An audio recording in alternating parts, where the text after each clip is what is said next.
Hello everyone, my name is Rebecca Tilley. You guys can call me Becca. You might recognize my name as Archambault, that really long last name. I just finally changed it on Blackboard after getting married.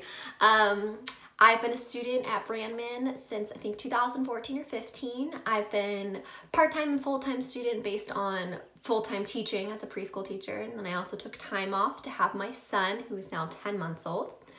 I'll be graduating in May with probably a lot of you guys, and onward with the discussion. So I have been, a professional goal of mine is actually to get away from the teaching field.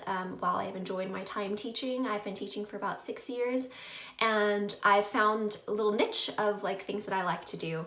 And so what I want to move forward with is either becoming a preschool director, that's, a long-term goal of mine, or becoming a mentor of sorts. And I've been looking into ways to do that, of either being like a consultant who teaches professional development training, or working for like a Head Start who goes in and helps, established classrooms. So I'm looking into ways I can go about achieving those goals.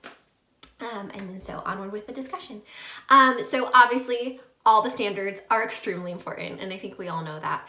But the two I chose, so I'm answering question number 1, and the two I chose was standard number 1, which is promoting child development and learning, and then standard number 4, which is using developmentally effective approaches to connect with children and families. And the reason I chose those two specifically is because I think they really go hand in hand together, specifically.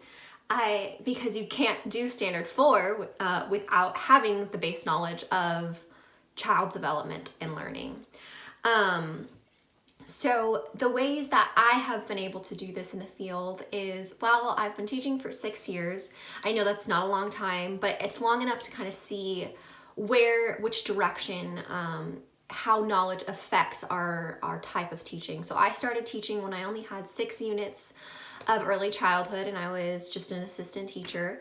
And I've really seen my knowledge grow from there. So as I've taken more and more classes, now almost graduating, I've really seen how the knowledge base that you have of learning all those different types of effective teaching strategies can really increase your knowledge base. This is answering question number 3, by the way, sorry.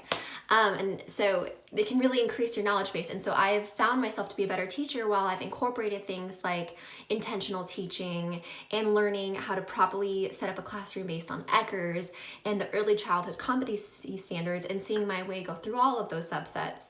Not all of them, that's, the achievement all the way on the end, but, it's you need that standard 1, so you need that base knowledge, right?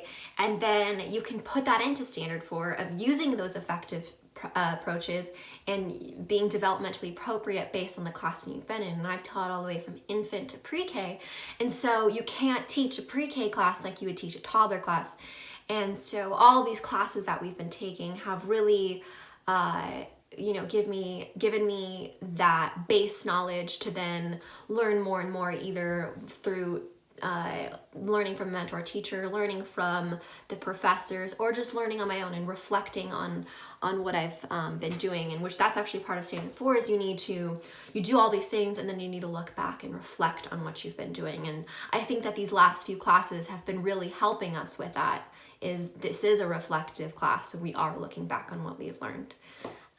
I look forward to seeing you guys the rest of the class, and that is my 4 minutes. Bye!